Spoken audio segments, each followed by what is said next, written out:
Hi అండి, అందరికీ నమస్కారం. ఇప్పుడే అందిన వార్త. మోదీ నూతన సంవత్సర కానుక. పెట్రోల్ మరియు డీజిల్ ధరలు భారీగా తగ్గింపు. వీడియో ఎక్కడ స్కిప్ చేయకుండా చివరి దాకా చూడండి, అప్పుడే పూర్తి ఇన్ఫర్మేషన్ తెలుసుకోగలరు. అలాగే వీడియోని చాలామంది చూస్తున్నారు కానీ లైక్ చేయడం లేదు. మీరు లైక్ చేయడం వల్ల చాలామందికి రీచ్ అవుతుంది. అలాగే ఫస్ట్ టైం మన ఛానల్ని చూస్తున్నట్లయితే ప్లీజ్ సబ్స్క్రైబ్ చేసుకోండి.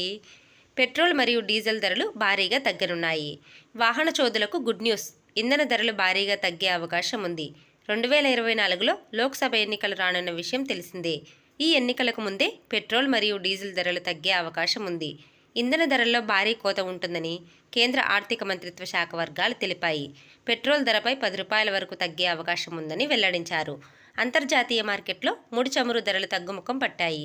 మే 2022లో కేంద్ర ప్రభుత్వం పెట్రోల్ మరియు డీజిల్పై సెంట్రల్ ఎక్సైజ్ డ్యూటీని లీటర్కు వరుసగా ₹8, ₹6 తగ్గించింది.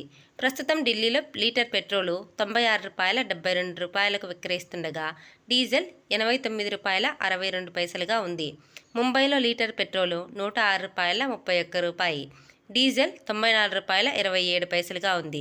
రాజ్యసభలో ఓ ప్రశ్నకు సమాధానంగా పెట్రోలియం శాఖ మంత్రి చమురు ధరలను తగ్గించినట్లు ప్రకటించారు.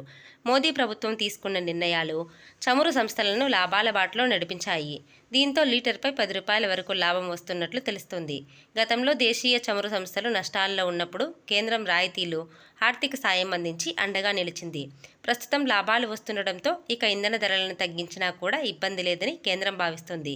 ఈ క్రమంలోనే నూతన సంవత్సర కానుకగా పెట్రోల్ ధరలను తగ్గించాలని కేంద్రం యోచిస్తుంది. ఇలాంటి మరిన్ని న్యూస్ అప్డేట్స్ కోసం వీడియోని లైక్ చేసి షేర్ చేయండి. అలాగే ఛానల్ని సబ్స్క్రైబ్ చేయండి. Thanks for watching friends.